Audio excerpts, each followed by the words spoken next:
గత 30, 40 ఏళ్లలో ఒక చక్కటి అభివృద్ధి పరమైనటువంటి దేశం కిందన ఉన్నటువంటి దుబాయ్ ఇప్పుడు దారుణమైనటువంటి పరిస్థితిని ఎదుర్కొంటోంది.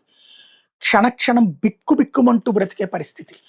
పెళ్లి డాన్సులతో ఎడారి ప్రాంతం ఎంజాయ్ చేస్తే, పట్టణ ప్రాంతంలో షాపింగ్ మాల్స్, బిజినెస్‌లు, వ్యాపారాలు, వినోద కేంద్రాలు, అద్భుతమైనటువంటి దుబాయ్‌ని చూసినటువంటి ప్రజలకి మనోళ్ళు చాలా మంది పోయుంటారు. అబోవ్ మిడిల్ క్లాస్ అందరూ గూడా. అలాంటి దుబాయ్ ఇవాళ ఎక్కడ పడితే అక్కడ బూడిదైనటువంటి భవనాలు, ధ్వంసమైనటువంటి భవనాలు, కళావిహీనమైనటువంటి ప్రదేశాలు, బయటికి రావడానికి భయం, బంకర్‌లలో బ్రతికే పరిస్థితి, ఇంట్లో ఉండటానికి భయం, హోటల్‌లో దిగడానికి భయంతో అల్లల్లాడినటువంటి స్టేజి ఇరాన్ దెబ్బకి. ఇప్పుడు దుబాయ్ స్టాక్ మార్కెట్ డీఎఫ్ఎం గత 2, 3 రోజులుగా 10% పడిపోయింది. అట్లాగే సర్క్యూట్ బ్రేకర్ రెడ్యూస్ -5% లిమిట్ అయిపోయింది. అలాగే ఎమిరేట్స్ ప్రాపర్టీస్ 10% డౌన్ అయిపోయింది ఒక్క 2 రోజుల్లోనే. ఎమిరేట్స్‌కి సంబంధించినటువంటి ఎన్‌బిడి డౌన్ అయింది 10%.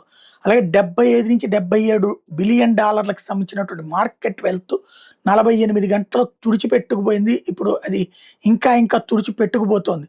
జెబెల్ అలీ పోర్ట్ మిడిల్ ఈస్ట్‌లో లార్జెస్ట్‌ది కాస్త మూతబడుంది ఇరాన్ మిస్సైల్ దెబ్బకి. అలాగే దుబాయ్ యూఏకి సంబంధించినటువంటి సూపర్ మార్కెట్ ఇప్పుడు ఖాళీగా కనబడుతుంది. అందులో ఉన్నటువంటి సామాన్లన్నీ ఖాళీగా కనబడుతున్నటువంటి పరిస్థితి. అలాగే యూఏఈ ఇంపోర్ట్స్ 80% ఆగిపోయినాయి. ఫుడ్‌కి కూడా ప్రాబ్లమ్ వచ్చేటటువంటి పరిస్థితి అయింది. దాంతో పానిక్ బయింగ్ అందరెళ్ళిపోయి సూపర్ బజార్‌లో ఏది దొరికితే అది, బిస్కెట్ నుంచి చాక్లెట్ నుంచి ఏది దొరికితే అయన్నీ కొనేసుకున్నారు. దాంతో అన్నీ కూడా ఖాళీ అయిపోయినటువంటి ర్యాక్స్ కనబడుతున్నాయి సూపర్ బజార్‌లో.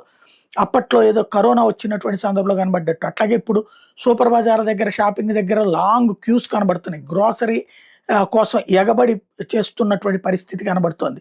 ఇంకోవైపున దుబాయ్‌కి ఈ ఏదైతే వ్యతిరేకంగా ఎవరైనా అక్కడ గనక పోస్ట్ పెడితే $54,000 పెనాల్టీతో పాటుగా ఏడాది జైలు శిక్ష, అక్కడ విషయాలు వీడియోలో తీసి ప్రొజెక్ట్ చేసిన అన్నటువంటి మరొక ఆదేశాలు ఇచ్చుకొచ్చారు. ఓవరాల్‌గా చూస్తే దారుణమైనటువంటి పరిస్థితి దుబాయ్ ఫేస్ చేస్తోంది.